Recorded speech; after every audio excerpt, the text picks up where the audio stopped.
Assalamualaikum warahmatullahi wabarakatuh.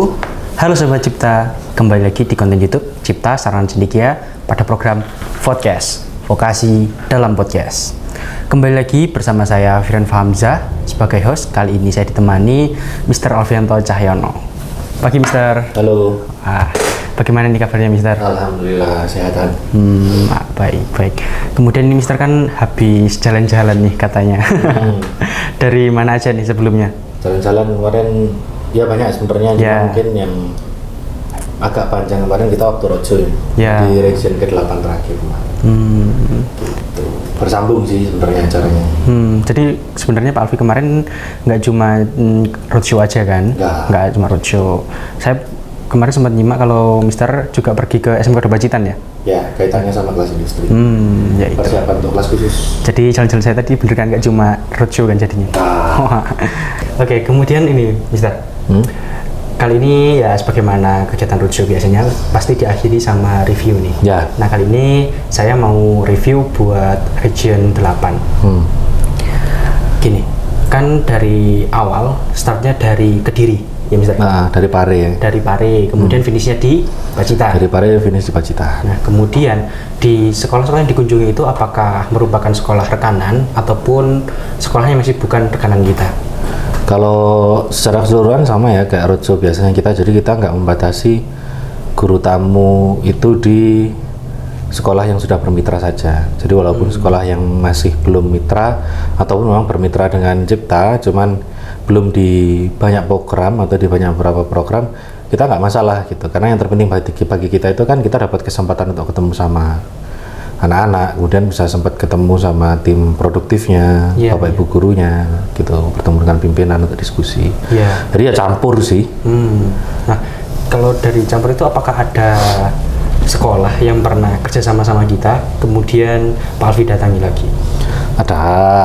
Jadi ada mungkin di dalam sempat itu ada sempat kerjasama, kemudian mungkin karena kondisi pandemi, kemudian pandemi itu kan dampaknya ke banyak aspek ya, termasuk ekonomi lah dan yang lain, pergeseran katakanlah organisasi, struktur, ada yang sempat tidak bekerja sama lagi. Nah kemarin kita kemudian membuka silaturahmi lagi, kita datang lagi gitu. Ada juga yang memang sudah sempat berhenti bekerja sama dengan Cipta, tapi memang sekarang juga sudah mulai jalan lagi. Nah itu kita datangi juga kayak gitu. Jadi memang dikondisikan ke sekolahnya juga gitu. Apakah dari segi jadwalnya oke, kemudian dari segi siswanya bisa disiapkan, ya kita datang. Oh, seperti itu.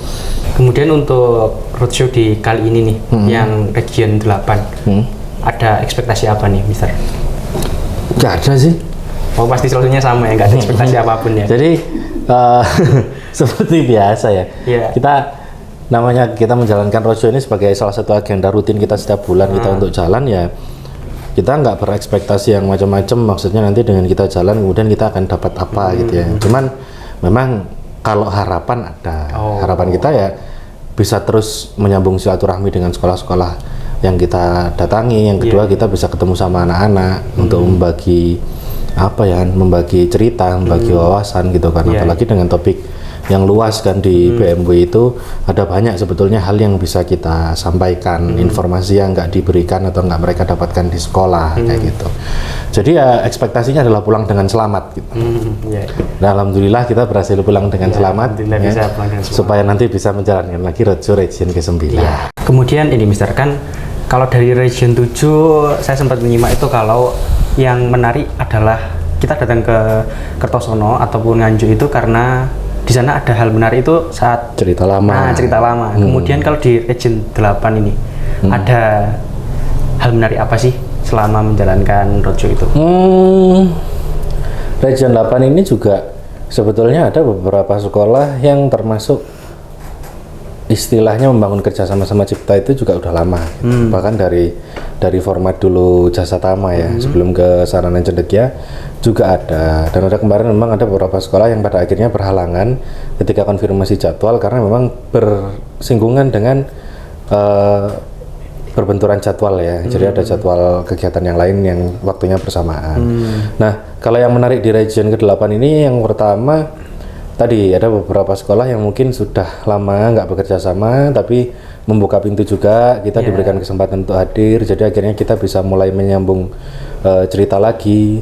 Kemudian yang menarik lagi adalah dari pergeseran struktur organisasi ya, pergantian kepala sekolah, pergantian ketua kompetensi keahlian itu baru, kan? Iya, otomatis kita ketemu orang-orang baru atau ketemu orang lama di tempat yang baru kayak gitu. Jadi selalu ada cerita di balik sekolah-sekolah itu gitu ya, dalam artian hubungannya dengan Cipta Sarana Cendekia.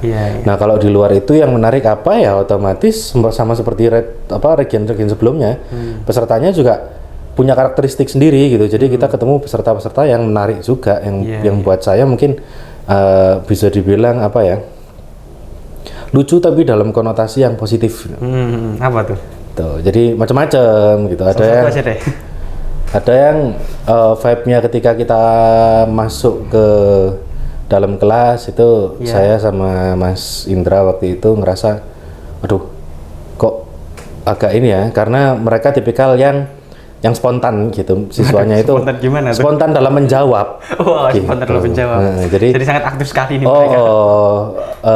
Saya nggak bilang culometan ya, karena culometan itu konotasinya negatif. Tapi mereka setiap kita ngelempar apa, jawab gitu. Tapi ternyata walaupun mereka spontan itu, walaupun misalnya ini ketika kita minta untuk partisipasinya maju, mereka itu ternyata juga ada potensi gitu. Jadi ada yang sampai ngasih kita kartu nama. Wah. Kartu namanya masih ada nggak? Masih. Ya. Kita kita dikasih kartu nama gitu. Jadi waktu kita tanya siapa yang berwirausaha atau targetnya wirausaha, dia mau maju ke depan gitu. Terus habis itu ketika maju menceritakan targetnya apa gitu, selesai tinggal kartu nama gitu. Jadi kalau pesen sini online bisa gitu, tahan lama lah apa segala macam dia sampaikan, jadi sekaligus sambil jualan. Nah, hal-hal seperti itu kan juga salah satu yang menarik juga ya buat kita gitu. Ada yang sampai chat atau DM kita gitu ya, personal chat ke kita, tanya-tanya seputar tips untuk nyari beasiswa itu kayak gimana, perguruan tinggi apa yang biasanya bisa ngasih beasiswa full, terus kalau PKL di Cipta itu seperti apa template-nya, dan yang lain itu jadi hal menarik buat kita gitu. Karena mereka lucunya itu bukan lucu yang membuat kita capek gitu, tapi energinya tetap positif. Makanya di region ke-8 ini alhamdulillah saya bisa bilang mulai dari hari pertama capeknya itu bukan yang capek terlalu gimana gitu ya. Mungkin capeknya ya secara fisik karena ada beberapa sekolah lah gitu, ada 1 hari 3 sekolah, tapi setelah itu aman sih, kita shift sampai hari terakhir itu ada terus lah tiap hari yang dibahas sama anak-anak itu. Iya. Gitu. Kemudian ini, nah tadi Mister sempat singgung soal yang DM kita nih. Nah, kan saya juga pegang akunnya Cipta nih, adminnya. Kemarin tuh sempat lihat soal ada yang nanya soal beasiswa nih ke kita. Mister ngobrol apa sih di sana? Di sekolahnya dia kok sampai dia mempercayakan banget ke kita buat bertanya soal beasiswanya. Jadi ini ya, dalam beberapa tahun terakhir itu kan kita juga kerja sama perguruan tinggi dan ada beberapa perguruan tinggi swasta di Malang itu yang siap gitu, yang punya program dengan kita. Kalau kita punya rekomendasi anak untuk menempuh kuliah dan rekomendasi itu bisa kita bertanggungjawabkan, dalam artian mungkin dia peserta PKL atau kelas industri yang memang potensial, itu ada beberapa perguruan tinggi swasta di Malang yang sanggup memberikan beasiswa full. Nah, waktu itu aku cerita. Ceritanya itu bukan cerita aku flexing masalah kita punya rekanan untuk beasiswa, tapi apa ya, saya menyuarakan keresahan gitu, karena ketika kita punya itu nggak ada satupun anak yang kemudian mengambil peluang itu gitu loh. Dalam artian apa? Ini beasiswanya full, bisa diisi. Apakah informasi dari kitanya yang ke sekolah yang kurang, atau informasi yang kita berikan dari sekolah itu nggak nyampe ke anaknya, atau dari anaknya atau lingkungannya sendiri yang akhirnya membuat ini nggak keisi gitu loh. Kan kita juga pada akhirnya kita nggak enak juga ya sama teman-teman perguruan tinggi gitu, ketika kita ngomong kita siap padahal kenyataannya juga kita agak sulit juga untuk mengap itu. Nah, akhirnya mereka merespon rupanya yang di region ke-8 gitu, ada yang tertarik atau berminat. Ya kebetulan memang sekolahnya masih belum kerjasama di bidang PKL ya, tapi rencananya mungkin tahun depan memang mau diskemakan untuk PKL di Cipta. Ya mudah-mudahan program PKL-nya bisa jalan. Jadi waktu PKL kita bisa sekaligus monitoring anaknya kan, untuk kita berikan rekom lah nantinya ketika mereka lulus barangkali pengen melanjutkan kuliah sambil kerja atau kerja sambil kuliah kayak gitu. Karena memang kemarin saya juga baca itu dia memperkenalkan diri kalau dia itu masih kelas 12, masih kelas baru 11. masih baru buat kelas 12, Mister. Oke. Jadi lulusnya masih tahun depan jadinya. Ini yang DM ya berarti, bukan yang personal chat. Iya. Oke, kemudian ini Mister. Kalau soal kendala ada nggak sih? Baik itu dari pihak ciptanya maupun dari pihak sekolahnya. Kalau kendala yang benar-benar kita bilang kendala sampai menghambat nggak ada sih. Jadi alhamdulillah kemarin dikasih lancar, dikasih ini gitu ya. Terus jadwalnya juga enak, jadi nge-spare waktunya kita juga cepat. Oh ada nih satu, waktu kita geser dari SMK Negeri berapa Ndra? 2 Trenggalek ya. Dari SMK Negeri 2 Trenggalek itu kita geser ke Ngadirojo, ke Pacitan. Nah itu pas banget bareng sama Karnaval Marching Band. Jadi harusnya kita dari Trenggalek itu jam 10. Terus kita target dari jam 10 itu kita jam 12 atau jam setengah 1 kita udah bisa sampai di SMKN Ngadirojo. Kita baru nyampe jam 1.15. Karena harus terjebak di tengah-tengah karnaval itu tadi. Karena emang jalannya jauh juga kan Mister ya, dari Trenggalek ke Ngadirojo itu. Lumayan, 2 jam setengah lah. 2 jam setengah, kemudian ketambah macet itu. Jalan kan? yang berkelok-kelok dan itu ada macet juga gitu. Mulai keluar dari SMK mengarah ke Ngadirojo itu kita tenang-tenang, ternyata di pertengahan di daerah Karangan sana kalau nggak salah itu full.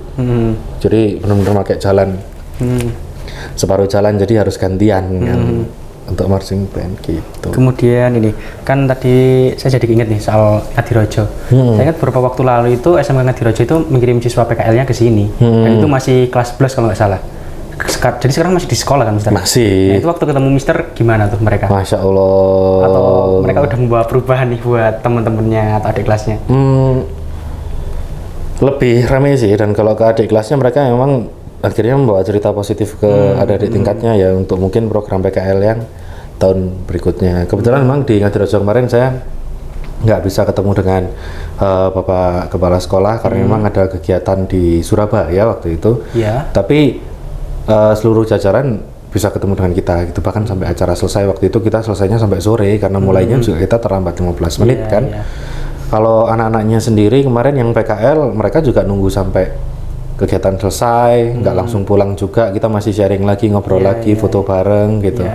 Sempat ini ya masih nempel lah ciptanya gitu. Maksudnya masih ada kedekatan sama kita kayak gitu. Jadi dampak dari mereka PKL di sini itu juga masih positif banget gitu di sana ya Mister? Terasa. Beda emang. Oke. Kemudian ini value atau hikmah nih selama kegiatan 4 hari apa tuh? Demografi itu ini ya, memang kerasa banget gitu. Jadi ketika kita ke arah ini daerah Jawa Timur bagian selatan, Pare, Kediri, kemudian Blitar, Tulungagung sampai ke Pacitan, ya memang salah satu hal terberat ketika harus melakukan upgrading, upskilling gitu ya. Atau misalkan untuk menambah wawasan itu ya keterjangkauan informasi. Dan yang kedua secara ekonomi juga ketika kita harus membandingkan sama mungkin yang daerahnya itu daerah industri atau daerah perkotaan, ya susah karena di sana mungkin lebih ke kalau ngomong agraris kali ya. Karena pesisir gitu. Daerah pegunungan, pesisir gitu, dan industri juga nggak terlalu banyak, nggak semasif ketika di region 2, nggak semasif di region 3, 4 gitu. Nah di sini memang kerasa gitu. Jadi ketika kita menyampaikan itu, respon dari peserta itu antusiasmenya kita juga dapat banget karena mungkin ini benar-benar hal baru buat mereka. Gitu. Makanya ketika kita ke sana kemarin kita juga istilahnya kayak diingetin lagi gitu, kalau nggak semua anak itu juga punya kesempatan sebaik mereka yang bisa datang PKL ke kita. Karena untuk bisa datang PKL ke Malang aja ke Cipta berarti kan otomatis mereka harus investasi banyak ya, dan mereka harus mempertanggungan biaya hidupnya juga tiap hari gitu. Nah mereka yang nggak tersentuh ini loh yang akhirnya kita buat jadi tolak ukur gitu. Kalau kita itu sebenarnya memang harus banyak bersyukur, dan mungkin kegiatan kita yang kayak ini nih harusnya kita bisa lebih sering lagi lakukan nanti ke depannya. Kenapa? Tadi informasi itu walaupun ini di Jawa ya, sama-sama Jawa Timurnya itu jaraknya luar biasa banget. Gitu. Jadi kultur pun pengaruhnya juga kencang karena ya apa ya, informasi itu kan nggak hanya didapat dari anak ketika sekolah, tapi kan lingkungan juga membentuk pola pikir ketika di rumah, di lingkungannya, di daerahnya itu kan juga akhirnya berpengaruh ke pola pikirnya si anak sama luas wawasannya si anak tadi. Itu PR sih buat kita pastinya. Kemudian ini Mister mau tanya lagi soal ini. Tadi Mister menyinggung soal region 9. Ini udah kita petakan ya jadinya. Region terakhir itu. Nah, region terakhirnya kita nih. Udah dipetain. Ini mau kemana nih? Region terakhir nanti kita di Batu, Kota Malang, Kabupaten Malang, kemudian kita ke Sidoarjo dan Surabaya. Jadi kita di region ke-9 itu nanti kita akan penutupan di Kota Malang ya. Mulai dari Batu, terus kemudian nanti ke Sidoarjo, Surabaya, kemudian kota Kabupaten Malang, nanti kita penutupan di Malang Kota. Kemudian untuk kan, region 9 ya. Ini kalau saya simpulkan sebenarnya region 9 ini alasan kenapa region 9 itu karena ini yang deket-deket aja Mister. Atau ada alasan lain nih. Kenapa kok region 9-nya di kota Kabupaten Malang? Oke, kenapa closingnya kemudian di Malang gitu ya? Surabaya itu kenapa nggak kita ikutkan region 6, region 7? Karena ya kita merasa di Surabaya banyak juga sekolah yang bekerja sama dengan kita, atau banyak sekolah yang walaupun mungkin sekarang belum bekerja sama dengan kita lagi, tapi tetap membantu Cipta secara tidak terlihat di balik layar dengan cara memberikan informasi kepada sekolah-sekolah yang mungkin belum tahu tentang Cipta. Itu kita mau pengen fokus juga di Surabaya. Yang kedua, jarak sekolahnya dan juga trafficnya, loadnya di sana kayak gitu. Jadi kita mau di region sendiri dan nanti kita gandeng sama Malang. Kenapa? Saya mau penutupannya di home base, saya mau penutupannya di Malang, nanti sekaligus persiapan untuk akademik catering tahun 2023. Gitu. Ini rencananya udah ada di rencana kita, udah di template kita ya. Jadi ya tinggal nunggu aja nih buat teman-teman sekalian menunggu buat acara tahunan kita, akademik catering yang udah ada temanya belum nih Mister? Ada. Tahun ini. Tahun ini kita temanya dikit-dikit nih. Boleh. Tahun ini kita temanya adalah Beyond the Boundaries. Kenapa kita mau keluar dari batasan kita bahwa core bisnis kita itu di accounting sama perpajakan gitu ya, di business management, tapi menjawab kebutuhan dan juga keresahan dari teman-teman di akademik catering yang pertama kemarin. Kita akan perluas cakupannya. Jadi kita akan expand ke kompetensi kalian yang lain juga. Jadi kalau bisa mencakup SMK secara keseluruhan gitu. Nah, Beyond the Boundaries-nya yang lain apa? Datang. Nah, itu teman-teman. Itu. Ditunggu aja buat event akademik catering yang temanya udah di-spill sama Mr. Alfi. Jadi kalau untuk tanggalnya sendiri untuk pelaksanaan nanti ya, tunggu informasi di sosial media kita. Gak tak spill di sini lah. Oke. Kemudian ini Mister, yang terakhir, pesan, kesan, sama mungkin harapan yang tadi masih belum disampaikan kan? Apa tuh? Mungkin kalau kesannya kita senang banget ya. Kita bersyukur bisa melihat sisi lain dari Pulau Jawa. Kalau kita sudah mulai dari ujung paling timur, kita kemarin berada di ujung paling barat. Ujung paling baratnya, mungkin paling selatannya juga. Juga paling selatan juga dari Pulau Jawa. Jadi ini mendatangkan kesan yang berbeda juga dari kultur, demografi, budaya, kondisi ekonomi, sosial dan yang lain. Jadi kita senang kita bisa mulai mendekati ke penutup si roadshow ini di Jawa Timur ini dengan banyak wawasan baru, banyak informasi baru. Jadi kita berterima kasih sekali kepada seluruh sekolah yang kita kunjungi kemarin di region ke-8, baik yang sudah menerima kita, kemudian bagi teman-teman yang sudah memfasilitasi kita, bahkan memberikan akomodasi, tempat tinggal dan yang lain. Kita berterima kasih sekali. Mudah-mudahan kegiatan ini bisa kita lanjutkan terus dan jadi salah satu perekat ya, atau penguat sinergi antara pihak sekolah dengan Cipta. Tuh, kalau pesan saya seperti yang kita sampaikan di masing-masing sekolah, bahwasanya perubahan itu pasti dan perubahan itu cepat, kadang-kadang nggak terdeteksi juga gitu ya. Jadi masing-masing sekolah memang harus terus melakukan update ya. Update itu nggak hanya siswanya, nggak hanya gurunya, tapi bahkan manajemen sekolah juga harus mengikuti perubahan-perubahan kayak gitu. Karena ke depan ini nggak hanya dunia pendidikan dan dunia industri aja, tapi hampir semua aspek dalam dunia ini bakalan banyak berubah juga kan, karena perubahan era, munculnya artificial intelligence dan yang lain itu impactnya gede banget gitu. Dan itu nggak mungkin berjalan dalam 10-20 tahun, tapi bahkan kalau dengan teknologi yang ada sekarang kan bisa berubah hanya dalam waktu 1 sampai 2 tahun aja. Itu harus siap. Harapannya ya kita bisa datang lagi ke sekolah dengan tujuan dan maksud yang lain, mungkin dengan kegiatan yang lain juga, yang intinya satu program-program positif untuk pengembangan sekolah dan juga Cipta Sarana Cendekia. Oke, kemudian ini teman-teman, saya mau menyimpulkan aja pesan dari Mr. Alfi tentang perubahan itu pasti, dimana perubahan itu nantinya nggak hanya ada di dunia pendidikan saja, tapi di semua aspek di dunia ini, dimana khususnya untuk sekolah itu tak hanya yang perlu update nggak cuma siswa aja nih, atau nggak cuma guru, tapi semua termasuk manajemen yang ada di sekolah. Jangan lupa like, comment, dan subscribe YouTube Cipta Sarana Cendekia, dan jangan lupa untuk mengikuti semua kegiatan kita di akun sosial media kita di Instagram, TikTok, YouTube, ataupun yang lainnya dengan nama yang sama, Cipta Sarana Cendekia. Terima kasih, tunggu kami di konten selanjutnya. Saya akhiri, wassalamualaikum warahmatullahi wabarakatuh. Waalaikumsalam. Podcast, vokasi dalam podcast.